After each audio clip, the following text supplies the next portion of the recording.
Breakfast with Bob. Welcome, everybody. Breakfast with Bob. My name is Bob Babbitt, and we are brought to you by PTO, the Professional Triathletes Organization, by Amp Human, VeloFix, Normatec, Form Goggles, UCAN, and our Challenged Athletes Foundation. Our next guest, 2019 Ultraman World Champion, Mr. Jordan Bryden. Jordan, how you doing, buddy? Good. I'm doing good, Bob. Good to hear from you. It looks like you're in a little bit warmer spot, but here in Canada, we're not doing too bad. You know, it's getting a little bit better up here. Love it. So you got into the sport, what, 8, 9 years old? Yeah, I started pretty early here in Calgary with the Kids of Steel program. I had my dad was actually trying to buy a treadmill from a store here locally, and they threw in a Kids of Steel entry to sweeten the deal. And the Kids of Steel program kind of got me off on my feet, and here we are 2 decades later, still swimming, biking, and running. So early on, you're at 12 years old. Did you get a little more serious at 12? I grew up in a swim club from a very young age, and that set me up really well to be able to use my bike as much as possible. But at 6'5", it was only after a few different races on the world scene that I started to realize that, you know, you had to run a little bit faster than I was running. So using that bike was always something that I tried to do, but yeah, it can be frustrating. We did a lot of racing in areas like Mexico where, you know, most of my competitors are 5'2" or whatever, and I'm 6'5". So Jordan, for someone like yourself, who's pretty strong on the bike, being in these draft legal races, these ITU races, and not being able to use that to get away from everybody because everybody's sitting in, how frustrating was that?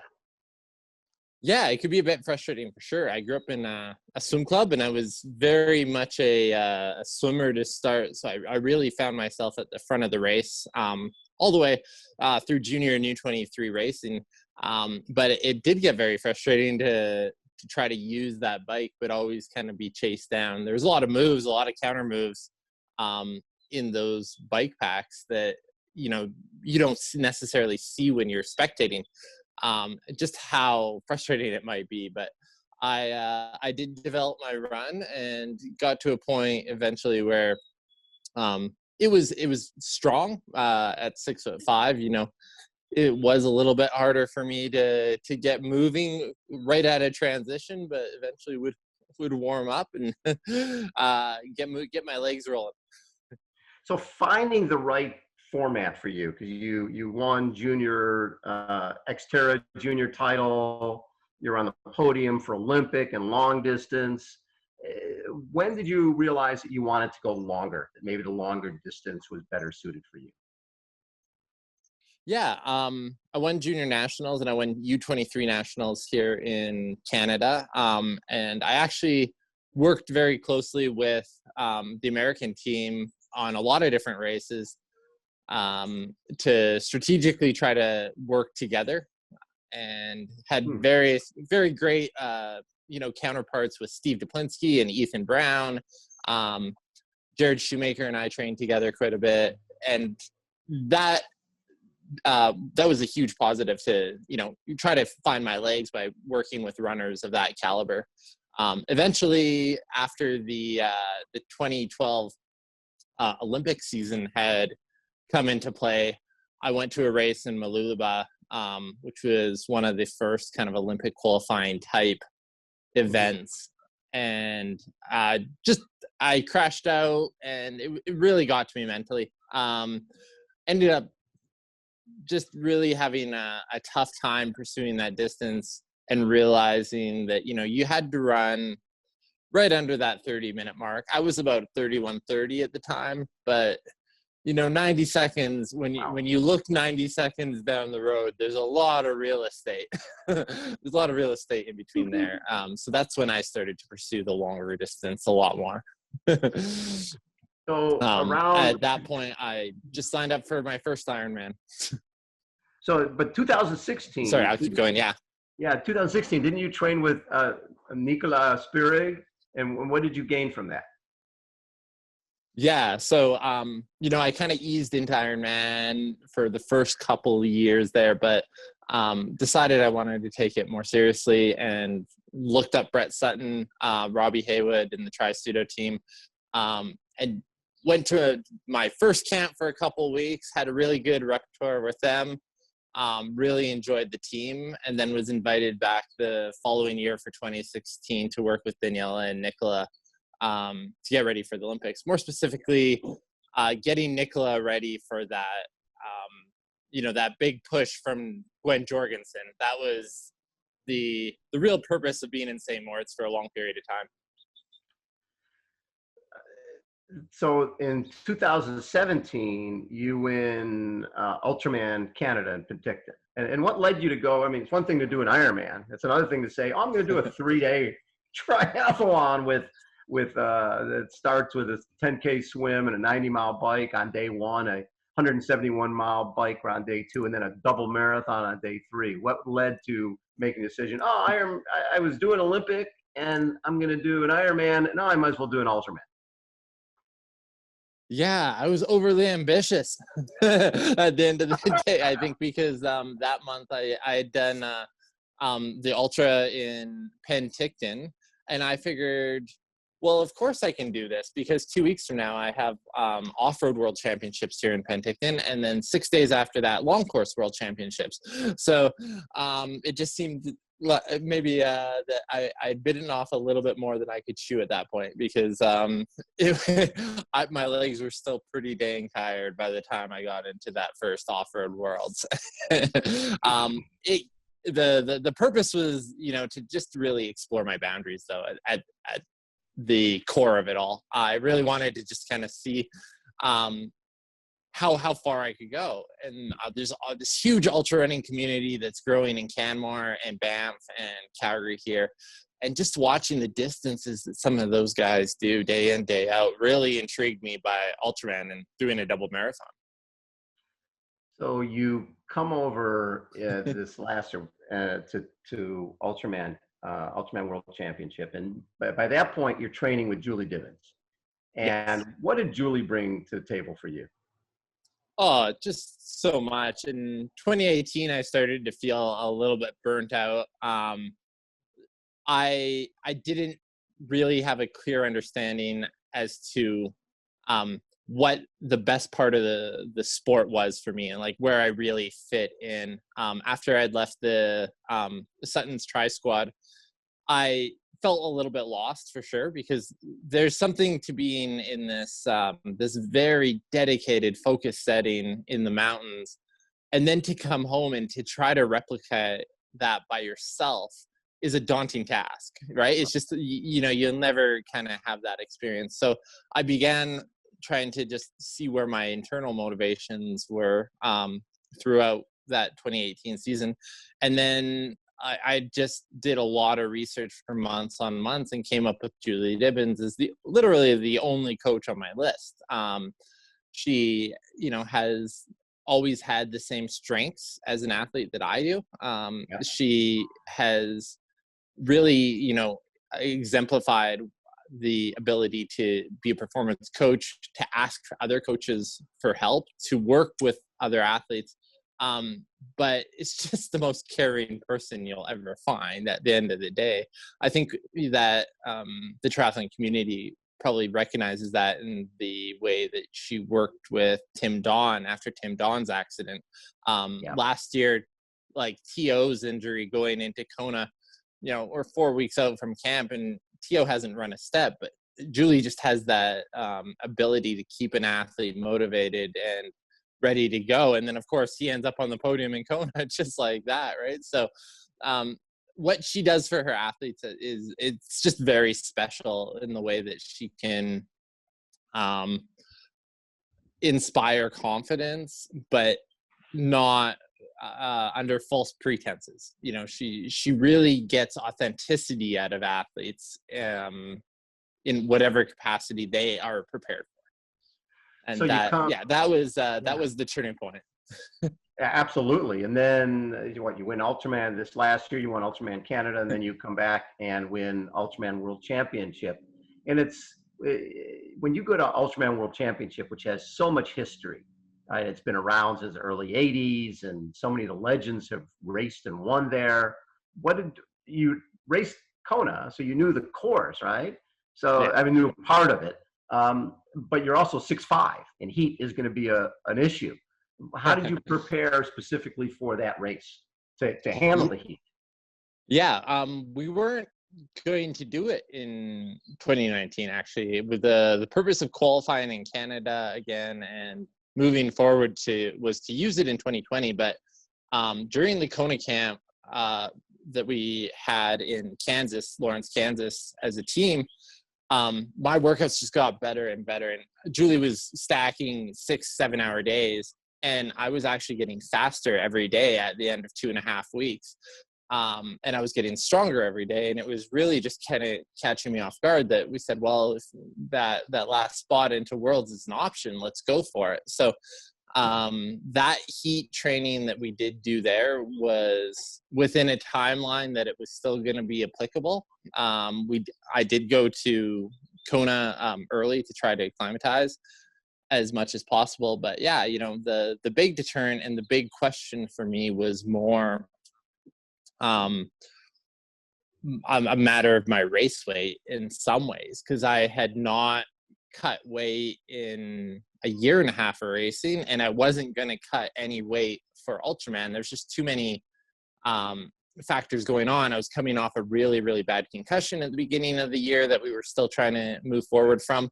So it just didn't make sense to put undue stress on the body, and to really try to move forward in a really smart capacity, and to race smart rather than to try to just, go gut it out as much as you can on that course, which eventually does happen though. So, day one, you've got like a 14-minute lead after day one, after the 10K swim, 90-mile bike, and then I'm assuming that for day two, because there's some real fast runners in that field. Yeah. You want to have as big a gap as you can have after day two, because you got a double marathon in basically the heat of the day. What was going through your head on that day two? And you've ridden in a lot of wind before, but that win on day two, that was pretty brutal. Yeah, it really was. Ultraman's very funny, right? Because it seems that as soon as you get off that start line in the swim, you are preparing for whatever is next. You aren't even really considering so much as to what you're currently doing. When I'm in the water, I am trying to make sure that I'm conserving enough that I have a clean transition. The first part of my bike is going to be strong on day one. And day two, you're watching like a guy like Arnaud go off the front at 100 kilometers an hour on the first descent, and go really hard. You're constantly thinking, yes, like I need to stay in contention, but I also need to be able to run really, really well tomorrow. So using the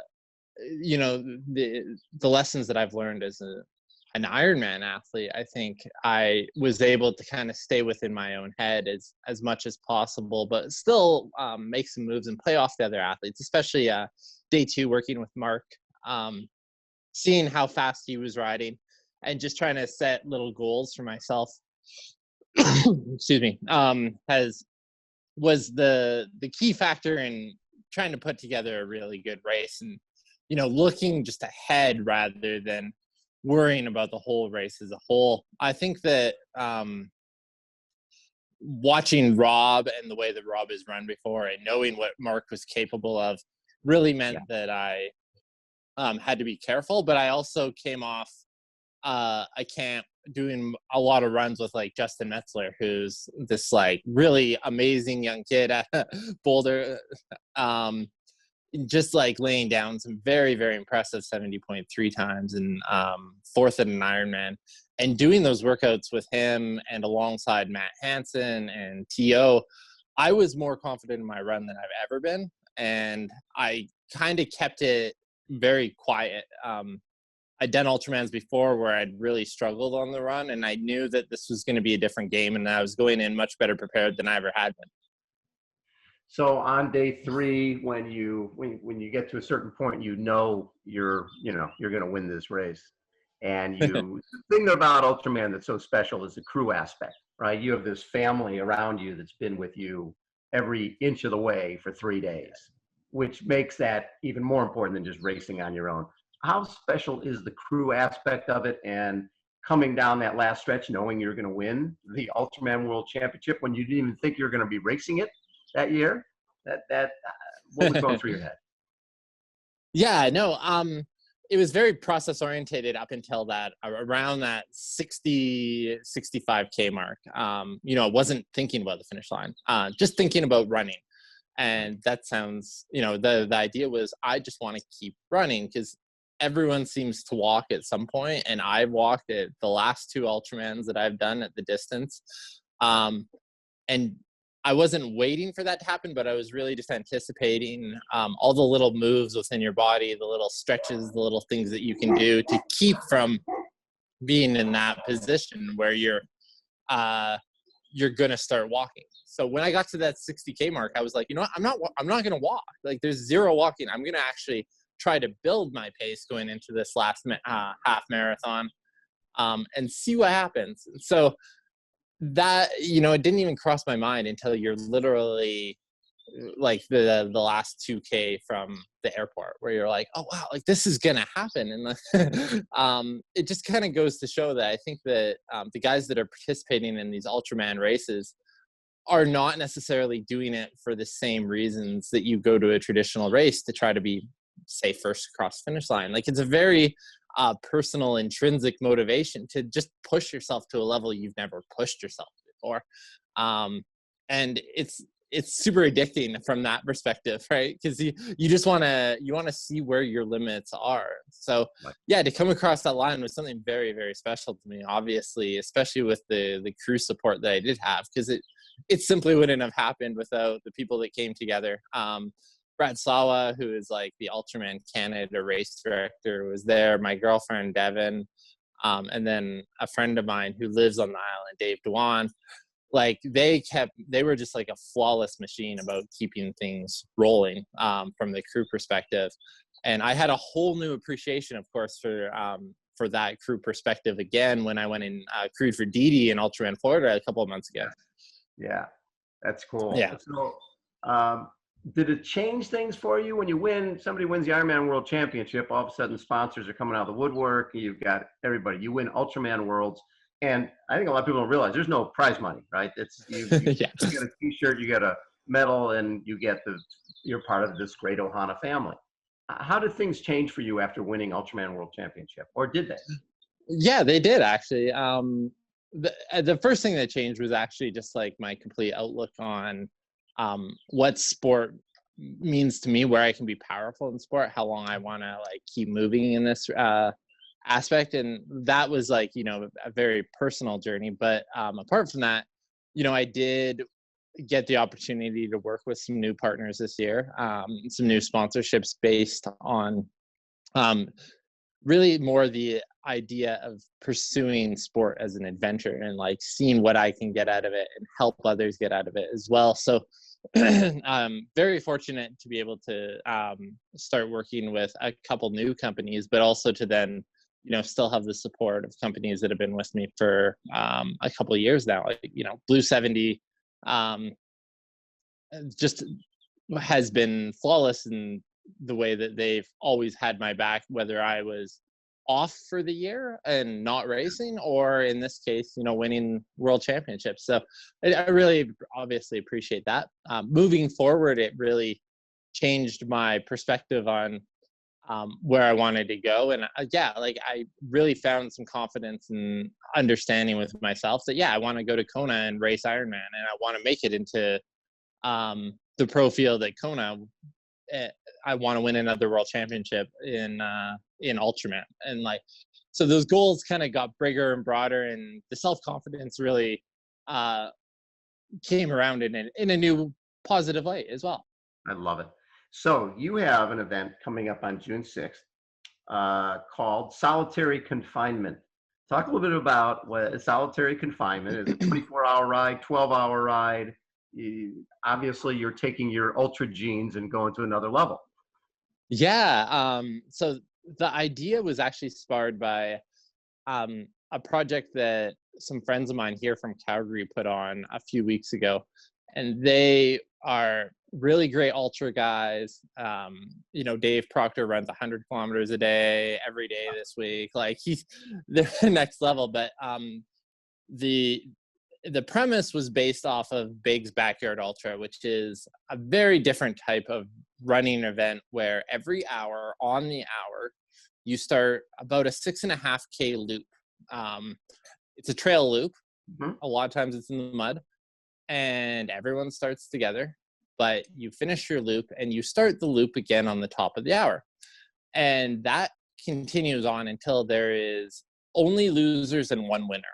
So in a field of 250 people, it can take 36, 48, 50 hours till it whittles its way down to finishing that race. In this case, because there was no outdoor race, Travis and the people at Peak Performance decided that they were going to do a quarantine version of the Backyard Ultra, where everybody goes and they do it on their treadmill or on their own neighborhood loop.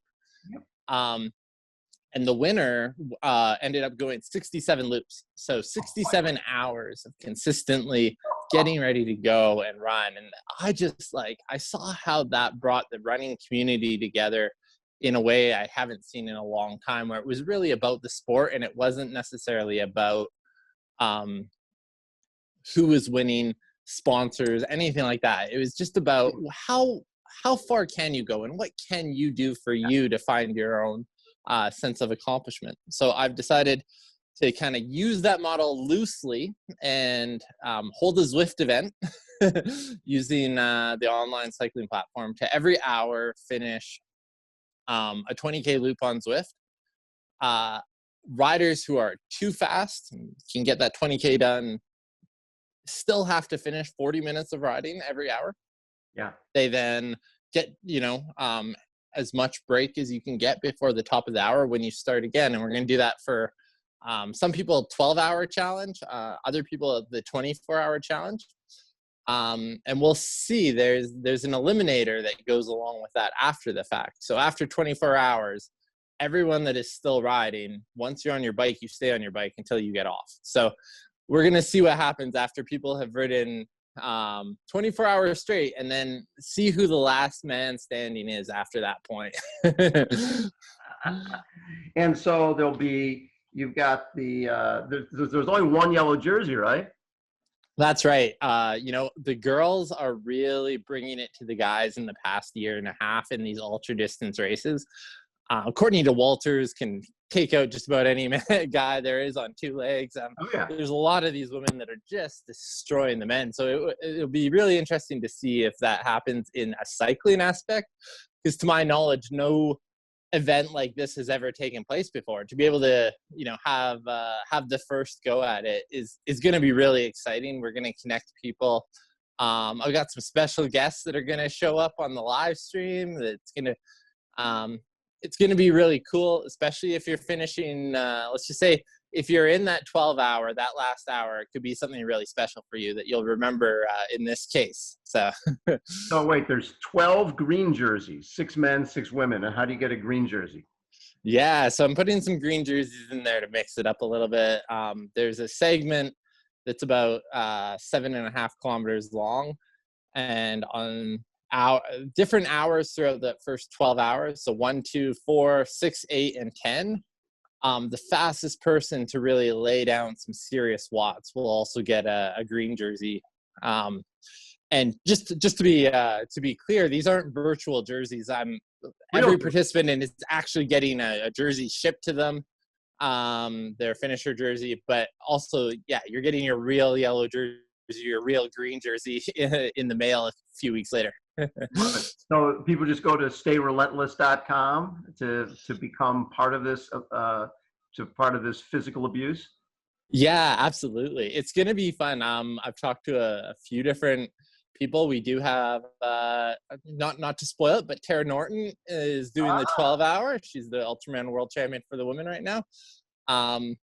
If there's another world champion apart from myself that is going to be participating. There's some really cool community, and I really like that we're going to have connected chat through the Zwift app, as well as a connected ability to talk to each other throughout the event. So it's really bringing that Ohana spirit to everyone who's stuck at home right now.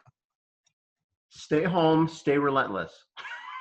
That's exactly it. June 6th, 2020, coming up in your garage, in your living room, whatever the heck you want to do. StayRelentless.com. Hey, Jordan, thanks so much for taking time, man. It was really fun to meet you over on the Big Island and then to see you at Ultraman, Florida. That was sort of wild. We were out there for the Daytona 500, and then next thing you know, we're at Ultraman, and there you are. I had no idea you were there. Yeah, no, that was crazy awesome running into you there. I had no idea you were going to be there too. I was just out for a run that night after crewing for D, and I went by the finish line, and Steve King was like, "Oh, by the way, Bob is over there." I was like, "Oh, that's just crazy." It was great to see you. I have one more thing to add too, Yes. and that's that what we're going to do with this this 12 and 24-hour challenge surprise for you, Bob. But we're going to be donating a portion of those proceeds to the Challenge Athlete Foundation as well. Oh, very cool. Thank you so much, Jordan. That's awesome. Yeah, absolutely. I love that. That's very cool. Again, StayRelentless.com. Jordan Bryden has been our guest. Hey, Jordan, thank you, buddy. Stay healthy up there. Yeah, you get out. Hope you get some good ocean swims in your future. And I know how much you love to race, Bob. So I'm really pulling crazy. for you.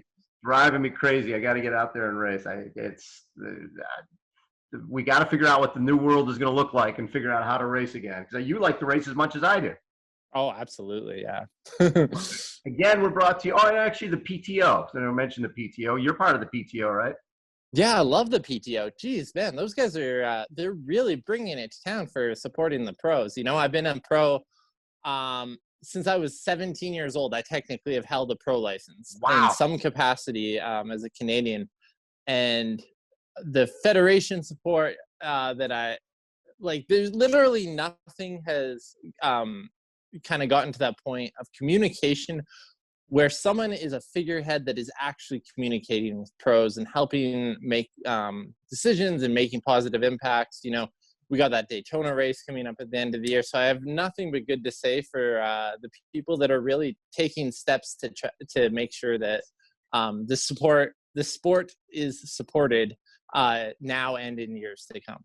Love it. Jordan Bryden has been a guest. We're brought to you by the PTO, the Pro Triathletes Organization, by Amp Human, VeloFix Normatec Form Goggles You Can, and by our Challenge Athletes Foundation. We just sent out 3,921 grants, totaling $5.9 million to athletes in all 50 states and Puerto Rico and 43 countries, including Canada, and for athletes in 103 different sports. Jordan, you're the best, buddy. Thanks so much for taking time.